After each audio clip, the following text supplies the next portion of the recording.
Niko kwenye huduma sasa nadhani si mwaka 17 ama 18. Lakini kitu ambacho nilikataa kuongoza watu ambao unawalazimisha. Kama unakuja kanisani, njoo kwa sababu unapenda, unakuja kwa hiari yako mwenyewe.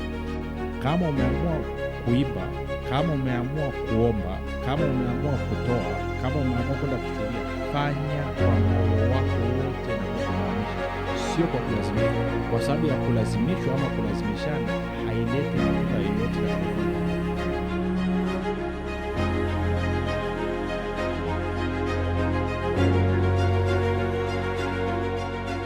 Nakukaribisha katika mafundisho ya Kristo kupitia vipindi vya neema na kweli. Jina langu naitwa Huruma Gadi. Nafurahi kwamba umeweza kuungana nami kwa mara nyingine tena ili kuweza kusikiliza kile ambacho Bwana wetu Yesu Kristo ametuandalia. Kumbuka tu mafundisho ya Kristo yanakuja kwako kila siku muda na wakati kama huu, yakiwa na lengo la kujenga na kuimarisha imani yako wewe unanisikiliza, ili uweze kukua na kufika katika cheo cha kimo cha utimilifu wa Kristo. Kwa lugha nyingine, ufike mahali uweze kufikiri kama Kristo, kuzungumza kama Kristo na kutenda kama Kristo. Kufikiri kwako rafiki kuna mchango wa moja kwa moja katika kuamini kwako. Ukifikiri vibaya utaamini vibaya, lakini ukifikiri vizuri utaamini vizuri. Hivyo basi fanya maamuzi ya kufikiri vizuri, na kufikiri vizuri ni kufikiri kama Kristo, na ili uweze kufikiri kama Kristo unabudi kuwa mwanafunzi wa Kristo. Na mwanafunzi wa Kristo anasikiliza na kufuatilia mafundisho ya Kristo kupitia vipindi vya neema na kweli. Tunaendelea na somo letu linalosema anza mwaka mpya na Bwana, anza mwaka mpya na Bwana. Tumekwisha kuangalia mambo kadhaa. Na mstari tunaosimamia ni Zaburi ya 105 mstari ule wa 4, kwamba mtafuteni Bwana, mamtakeni Bwana na nguvu zake, takeni uso wake ama utafuteni uso wake siku zote. Yako mambo kadha wa kadha tumekuwa tukiangalia, lakini kubwa tunaloangalia hapa ni umuhimu wa kuhakikisha kwamba Bwana pamoja na nguvu zake anashiriki katika mambo yote ambayo unakusudia kuyafanya katika maisha yako. Na lengo letu ni kwamba mwaka unaofuata, mwaka huu mpya ambao umebakiza siku chache kuingia, tuingie tukiwa tunajua basi namna gani ambavyo katika mwaka mzima tutakuwa tukimshirikisha Bwana katika mambo mbalimbali yanayohusiana na maisha yetu, mambo mbalimbali kila siku yanayohusiana na maisha yetu. Kumbuka lengo na makusudi ya vipindi vya neema na kweli ni kusaidia wewe uweze kufikiri kama Kristo. Kwa sababu gani? Kwa sababu kufikiri kwako kuna mchango moja kwa moja katika kuamini kwako, na kuamini kwako ndiko kunakomruhusu Mungu na ufalme wake kuja kutenda kazi na kutimiza mapenzi yake katika ulimwengu wa damu na nyama. Mafundisho haya pia yanapatikana katika YouTube channel yetu inaitwa Mwalimu Huruma Gadi. Ukifika pale usahau kusubscribe, kulike pamoja na kushare. Lakini pia kama ungependa kupata mafundisho haya kwa njia ya sauti, basi tunapatikana katika mtandao wa kijamii wa Telegram. Telegram natenda kazi kama WhatsApp. Unaweza ukatuma ujumbe mfupi tu ukasema niunge, nawe ukaungwa kwenye grupu linaitwa Mwanafunzi wa Kristo. Namba ni 0789500242 0789500242. Baada ya kusema hayo rafiki, basi napenda nitoe shukrani za dhati kwa Mungu kwa ajili ya kwako wewe ambao umekuwa ukisikiliza na kufuatilia mafundisho ya Kristo kila itwapo leo, na kwamba umekuwa ukihamasisha wengine nao waweze kusikiliza. Nasema asante sana kwa upendo wako, asante sana kwa uaminifu wako. Pia namshukuru Mungu kwa ajili ya kwako wewe ambaye umekuwa ukifanya maombi kwa ajili ya wazaji wa vipindi vya neema na kweli, kwa ajili ya kwangu mimi pamoja na timu yangu. Nasema asante sana kwa maombi yako. Neema ya Kristo izidishe kwako sana sana. Na mwisho namshukuru Mungu kwa ajili ya kwako wewe ambaye umekuwa ukichangia gharama za kupeleka injili kwa njia ya redio, wewe ambaye umefanya maamuzi ya kuwa partner wa vipindi vya neema na kweli, na hivyo kuhakikisha kwamba watu wengi zaidi wanaweza kufikiwa. Kumbuka, unapojitoa kwa mali zako na nguvu zako kwa ajili ya Bwana, maana yake ni kwamba unafanikisha watu wengi zaidi waweze kufikiwa. Wewe ndio unayetuwezesha pia kwamba tunaweza kutoa mafundisho haya kila siku bure pasipo kuchaji gharama yote. Ni kwa sababu ya watu kama ninyi ambao mnafanya kwa upendo. Kwa hiyo nakupa hongera sana sana. Baada ya kusema hayo, nataka tupige hatua sasa. Kama nilivyosema, tulikuwa tunachambua tunaangalia maelekezo ya Mfalme Daudi kwa mwanae Solomon. Na tulikuwa tuliangalia Nyakati wa kwanza mlango wa 28 na mstari wa 9. Kama ukumbuki nikukumbushe kidogo kwamba Daudi alikuwa anatoa maelekezo kwa mtoto wake Solomon. Solomon alikuwa ameachiwa kazi ya kujenga hekalu, na nikakwambia maandiko yanaonyesha wazi kwamba vifaa vyote vilivyokuwa vikihitajika kwa ajili ya ujenzi wa hekalu Daudi tayari alikuwa amekwisha kuviandaa. Kwa Solomon hakuchukua hata shilingi moja kutoka katika mfuko wake, wala hata shilingi moja kutoka katika hazina ya kipindi chake cha utawala. Vyote vilivyohitajika kwa ajili ya ujenzi wa hekalu baba yake alikuwa ameshaviandaa, lakini pia watendakazi pia baba yake alikuwa amekwisha kuandaa, wasimamizi wa kumsaidia kusimamia hiyo kazi pia baba yake alikuwa amekwisha kuandaa. Pamoja na hayo, baba yake anamwambia Solomon, mwanangu, hakikisha umemjua Mungu wa baba yako, hakikisha umemshirikisha, umemtafuta ili akusaidie. Anamwambia ukimwacha huyu Mungu, ukikataa kumshirikisha, na yeye atakukataa. Sasa ni sentensi ya muhimu sana, ni sentensi ya muhimu sana. Na narudia tena, kumbuka wewe na Bwana ni roho moja, na hatuzungumzii kumtafuta Bwana katika roho yako, lakini tunazungumza kwamba kumshirikisha. Na ili uweze kumshirikisha, ndio maana nahitaji moyo wako pamoja na nini na nafsi yako. Kwa hiyo tukaenda nikasema kumtafuta Bwana maana yake nini. Tukaona kwenye Kumbukumbu la Torati 4 mstari ule wa 29. Kumbukumbu la Torati 4 mstari wa 29, Musa anawaambia wana wa Israeli, lakini huko kama mkimtafuta Bwana Mungu wako, ukimtafuta Bwana Mungu wako utampata, ukimtafuta kwa moyo wako wote na nafsi yako yote. Sio roho yako, nafsi yako yote. Ni muhimu sana ukalielewa hilo. Ukisoma pia tukienda kwenye Isaya ngapi? Isaya 55 na mstari ule wa 6. Isaya 55 na mstari ule wa 6. Anasema hivi, 55 na mstari ule wa 6. Anasema mtafuteni Bwana maadamu anapatikana, mwiteni maadamu yu karibu. Alafu tukienda kwenye Yeremia mlango wa 29 na mstari wa 13, anasema nanyi mtanitafuta na kuniona mtakapo nitafuta kwa moyo wenu wote. Sasa nataka nizungumze kidogo kuhusu habari ya moyo hapa.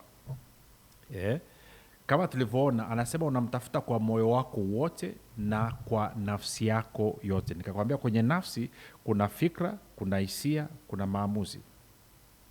Hasa ni muhimu sana, na ndio maana ukisoma kwa mfano kwenye nini, kwenye Isaya 26 na mstari ule wa 3, anasema kwamba yule ambaye akili yake imemwelekea Bwana, anasema kwa Kiingereza, anasema you'll keep him in perfect peace whose mind is stayed on you, kwamba utamweka na kumtuliza katika amani yule ambaye fikra zake zimeelekea kwako.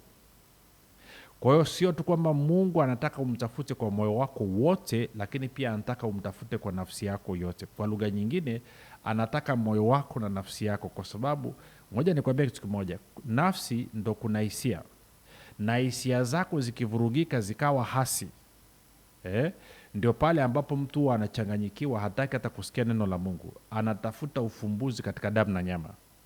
Kwa hiyo ndio maana ni muhimu sana hisia zako zikawa ziko shwari, zikawa ziko katika amani, zikawa ziko chanya kuelekea kwa Mungu. Nje ya hapo utavurugikiwa. Ni hivi, hisia zako zikiwa hasi, kwa Kiingereza tunasema negative, ni dhahiri utavuta mambo mabaya katika maisha yako. Na hisia zako zikiwa chanya, positive, ni dhahiri utavuta mambo mazuri katika maisha yako. Tutazungumza hayo huko mbele. Kwa hiyo hichi anachokizungumza ndio hicho. Sasa kwa nini anasema umtafute kwa moyo? Na kwa nini tukienda kwenye Kumbukumbu la Torati ile 1:28, Daudi anamwambia mwanae kwamba Bwana uchunguza moyo. Tutende Kumbukumbu la Torati tena, Mambo ya Nyakati wa kwanza 28 na mstari ule wa 9, alafu niruhusu nisome kwenye tafsiri ya SUV, alafu nitasoma kwenye tafsiri ya Neno. Anasema, nawe Solomon mwanangu, mjue Mungu wa baba yako, ukamtumikie kwa moyo mkamilifu na kwa nia ya kumkubali, kwa kuwa Bwana tafuta mioyo yote na kuyatambua mawazo yote ya fikira. Umeona hiyo? Ukimtafuta ataonekana nawe, ukimwacha atakutupa milele. Neno anasema hivi, nawe Solomoni mwanangu, mjue Mungu wa baba yako, ukamtumikie kwa kujitoa kwa moyo wote na kwa nia ya kumkubali, kwa maana Bwana huchunguza kila moyo na kujua kila kusudi la kila fikra. Sasa kuna wengine labda hatujui hili. Ukisoma Biblia utaona Bwana Yesu alituelezea kwamba wazo lolote, tena nikakuonyesha tena kwenye Mathayo 13, wazo lolote ama wazo lolote linapokuja kwa mara ya kwanza, wazo lolote linapokuja kwa mara ya kwanza, break yake ya kwanza ni katika moyo wako. Anasema hivi, sikia Mathayo 13 mstari wa 19. Anasema kila mtu alisikiapo neno la ufalme asielewe, huja yule mwovu akalinyakua lilipopandwa moyoni mwake. Huyu ndiye aliyepandwa karibu na njia. Kwa hiyo anasema neno kabla halijaingia ama wazo ngoja niende taratibu. Wazo, nikiwa mimi nina wazo nataka kukupa, nina wazo, ili niweze kuliwakilisha hilo wazo kwako natumia maneno, naliongea.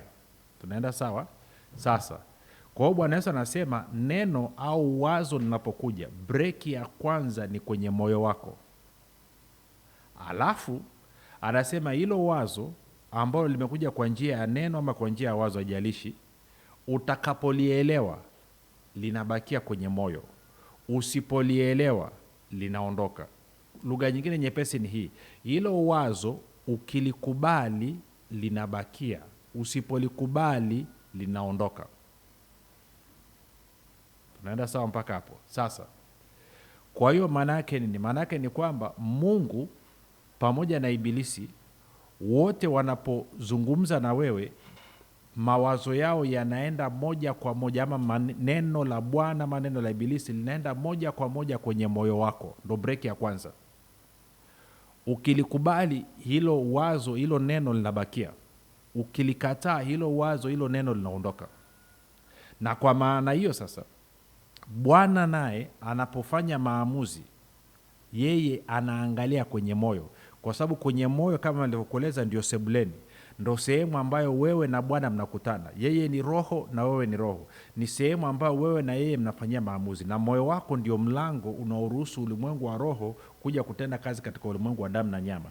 Kwa hiyo unapomtafuta, ndio maana neno lasema unamtafuta Bwana kwa moyo wako wote, unamtafuta Bwana kwa nafsi yako yote. Sio tu moyo wako, lakini unahakikisha kwamba fikra zako, hisia zako na maamuzi yako yametulia mbele za Bwana.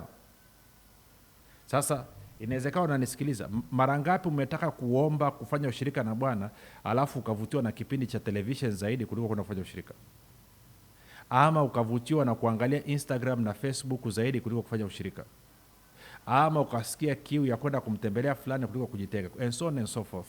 Kuonyesha kwamba ni kwamba kuna ushindani wa kutaka kuwa na udhibiti wa moyo wako, kwa sababu moyo wako ndio mlango unaoruhusu ulimwengu wa roho uje utende kazi katika damu na nyama. Mungu ambaye ni roho na Ibilisi ambaye ni roho, wote wanahitaji moyo wako, kwa maana ya kuamini, ili mapenzi yao na matakwa yao yaweze kutimizwa katika damu na nyama. Kwa hiyo tunapozungumzia kumtafuta Bwana, tunazungumzia kumtafuta Bwana kwa moyo, ama kwa lugha nyingine kwa kumaanisha. Sasa kuna vitu vichache ni kuonyeshe, alafu tutapiga hatua. Je, niangalie muda ninao. Twende kwenye Samueli wa kwanza. Samueli wa kwanza mlango ule wa 16. Tuna story hapa ya nabii Samueli ameambiwa aende nyumbani kwa Yese, kwa maana Bwana amejitwalia ama amejipatia mfalme. Sasa mstari wa kwanza anasema, Bwana akamwambia Samueli, hata lini utamlilia Sauli, ikiwa mimi nimemkataa asiwamiliki ama asiwaongoze Israeli? Ijaze pembe yako mafuta uende, nami nitakupeleka kwa Yese, nitakupeleka kwa Yese Mbethlehemi, maana nimejipatia mfalme katika wanawe. Sasa Samueli akasema, mwawezaje? Sura endelea ndefu, lakini nataka turuke kwa ajili ya kuokoa muda, twende ule mstari wa 6. Kwa watoto wameletwa wa Yese, anasema mstari wa 6, ikawa walipokuja alimtazama Eliabu akasema, yakini masihi wa Bwana yupo hapa mbele zake. 7, Lakini Bwana akamwambia Samueli, usimtazame uso wake wala urefu wa kimo chake, kwa maana mimi nimemkataa. Sasikia pointi inayofuata. Bwana haangalii kama binadamu aangaliavyo, maana wanadamu huitazama sura ya nje, bali Bwana hutazama moyo. Sasa nikifundisha huwa nasema hivi kwamba Bwana anafanya maamuzi kwa kuangalia yaliyoko ndani ama katika moyo, na binadamu anafanya maamuzi kwa kuangalia mazingira yake. Kwa hiyo kwa lugha nyingine, binadamu anafanya maamuzi akiongozwa na milango mitano ya fahamu nje. Bwana anafanya maamuzi kwa kuangalia kilichoko kwenye moyo. Na kwa mantiki hiyo basi, ukitaka kutenda kazi na Bwana, ukitaka kushirikiana na Bwana, ukitaka ufike mbali na Bwana, maana yake nini? Maana yake ni kwamba lazima ujifunze kujua kwamba yeye anafanya maamuzi kwa kuangalia moyo na wala sio kuangalia nje. Ndo maana kwa mfano unaweza ukatoa ushuhuda kanisani, alafu ukawaambia watu namtukuza Mungu kwa kweli kwa ushuhuda, lakini lengo, kusudi la moyo wako la kutoa huo ushuhuda ni ili watu wakusifie. Bwana anaona hilo. Kwa wakati watu nje watakuwa wanasema I say, Bwana anaona ndani mwako nia yako ni ovu. Nia yako ni wewe usifiwe na utukuzwe na sio Bwana. Sasa hana shida na wewe kusifiwa na kutukuzwa, lakini usidanganye. Usitaka kusema kwamba unataka kumpa Bwana utukufu ili hali unataka watu wakutukuze wewe. Ni muhimu kalielewa hilo. Na wala sio hivyo tu. Watu wengi wanapata shida, wanatafuta Mungu ashirikiane nao katika mambo mbalimbali, na Mungu akija katika mioyo yao, mahali ambapo ndio mlango unaoruhusu ulimwengu wa roho kukutana na ulimwengu wa damu na nyama, akiangalia kwenye moyo anakuta neno lake alipo. Ngoja niigeuze niseme kwa lugha nyepesi. Bwana Yesu alivyofundisha kuomba alisema hivi: Baba yetu uliye mbinguni, jina lako litukuzwe, ufalme wako uje, mapenzi yako yatimizwe hapa duniani kama ilivyo mbinguni. Kwa lugha nyingine, mapenzi yako yatimizwe katika damu na nyama kama ilivyo katika ulimwengu wa roho. Mapenzi yako yatimizwe katika ulimwengu wa damu na nyama kama ilivyo katika ulimwengu wa roho. Sasa kama ndio hivyo, mapenzi yako yatimizwe katika ulimwengu wa damu na nyama kama ilivyo katika ulimwengu wa roho, maana yake nini? Maana yake ni kwamba ufalme wa Mungu, ili uweze kutimiza mapenzi ya Mungu katika damu na nyama, lazima ukute neno ambalo ndio mapenzi ya Mungu katika moyo wako. Kwa lugha nyingine, lazima wanapoangalia katika moyo wako, Roho Mtakatifu anapoangalia moyo wako, akute wewe umekubaliana na kile ambacho Mungu amesema. Ndio maana Bwana anasema, nimempata Daudi mwana wa Yese, mtu ambaye anaupendeza moyo wangu, mtu ambaye atatimiza mapenzi yangu yote. Kwa lugha nyingine, wanakuja wanaangalia ndani ya moyo. Je, ndani ya moyo wako unakubaliana na kile ambacho Mungu amesema? Ufalme wa Mungu, serikali ya Mungu, Roho Mtakatifu akikuta kwamba katika moyo wako unakubaliana, umeshawishika na kile ambacho Mungu amesema, maana yake ni kwamba sasa Roho Mtakatifu ama ufalme wa Mungu anakuwa na kitu kinaitwa jurisdiction, anakuwa na uhalali wa kisheria wa kutenda kazi katika ulimwengu wa damu na nyama kwa niaba yako. Maana bila moyo wako kushawishika, Roho Mtakatifu ama ufalme wa Mungu unakuwa hauna uhalali wa kisheria kutenda kazi katika ulimwengu wa damu na nyama. Vivyo hivyo na Ibilisi naye lazima akute kwamba ndani ya moyo wako umeshawishika na kile alichokisema, unakubaliana naye, ndipo anapata uhalali wa kutenda hayo anataka kuyatenda katika ulimwengu wa damu na nyama. Ndio maana wazo la Mungu ama wazo la Ibilisi, break ya kwanza ni kwenye moyo wako, lengo likiwa ni kukushawishi. Tunaenda sawa sawa rafiki? Ni muhimu kalielewa hilo. Kwa hiyo wakati Samueli amekwenda nyumbani kwa Yese, anavyomwona Eliabu, nabii Samueli anatumia milango mitano ya fahamu. Anaangalia, anasema bila shaka umbile lake huyu anafaa kuwa mfalme. Bwana anasema usimwangalie huyo, mimi nimemkataa. Bwana haangalii nje kama binadamu angaliavyo. Bwana anaangalia ndani katika moyo. Kwa lugha nyingine, Bwana hafanyi maamuzi kwa kuangalia nje. Bwana anafanya maamuzi kwa kuangalia katika moyo. Mwanadamu anafanya maamuzi kwa kuangalia nje, kwa kuangalia mazingira yake. Mungu anafanya maamuzi kwa kuangalia moyo wa mtu. Je, kwenye moyo wako atakuta neno lake? Atakuta kwamba umekubaliana na kushawishika kabisa na neno lake? Hilo ndo la muhimu rafiki. Ndio maana Bwana Yesu akasema kwenye Marko 11:24, kwa sababu hiyo yoyote myaombayo mkisali, aminini kwamba mmeyapokea. Wapi? Umepokea kwenye moyo wako, nayo atakuwa yenu. Kwa lugha nyingine, hicho kitu unachokitaka kutoka kwa Bwana, kama hakipo katika moyo wako, ufalme wake hauwezi kukidhihirisha katika damu na nyama. Tunaenda sawa rafiki? Kwa hiyo ndio maana unapomtafuta Bwana, unamtafuta Bwana kwa moyo wako wote. Kwa nini kwa moyo wako wote? Kwa sababu kwenye moyo ndipo sehemu makutano, ndipo ambapo Mungu na ufalme wake anapata uhalali wa kisheria, jurisdiction ya yeye ambaye ni roho kuja kutenda kazi katika ulimwengu wa damu na nyama.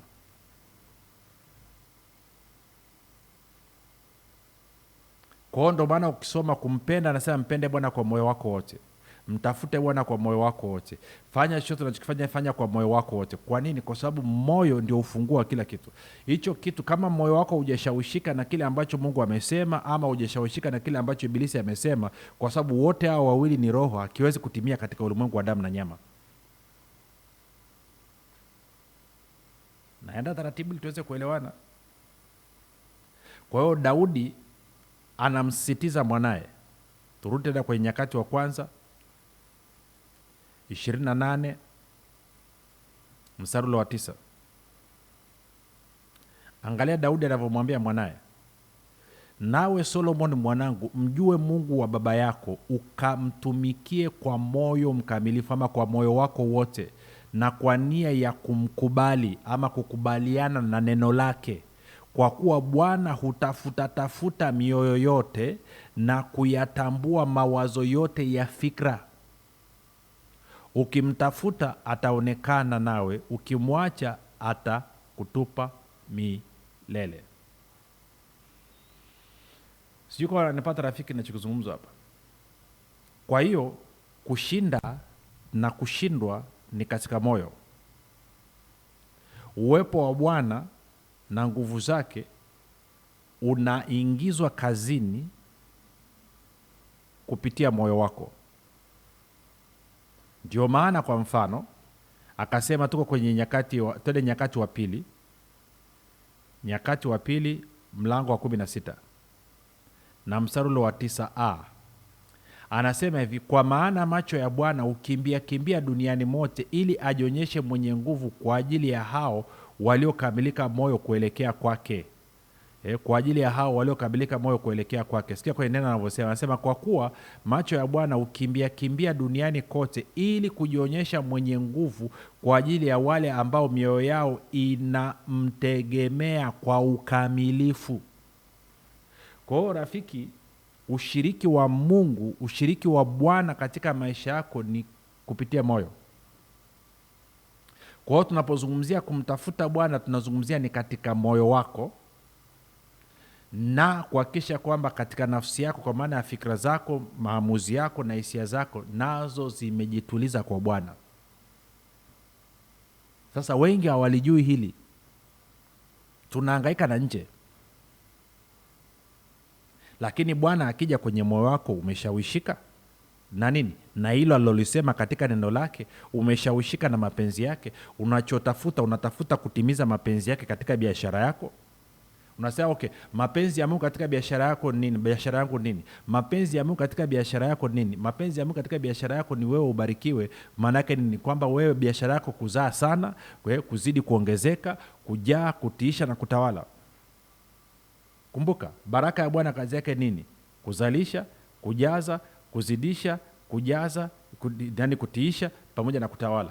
Kwa hiyo mapenzi ya Mungu juu yako ni kuona baraka yake inafanya kazi, lakini baraka yake haifanyi kazi kama wewe haujashawishika na kile ambacho amekisema kuhusiana na hilo jambo. Sio kama tunaenda vizuri rafiki? Ni muhimu kalielewa hilo. Ndio maana tunavyozungumzia kumtafuta Bwana, anasema ukimtafuta kwa moyo wako wote na kwa nafsi yako yote, anapatikana. Anasema mtafuteni Bwana maadamu anapatikana. Na narudia tena, kwenye roho yako wewe umeungana naye. Hapa anachozungumzia ni katika moyo, makutano ambao ndio mlango unaoruhusu ulimwengu wa roho kuja kutenda kazi katika ulimwengu wa damu na nyama. Inaanza kuja rafiki.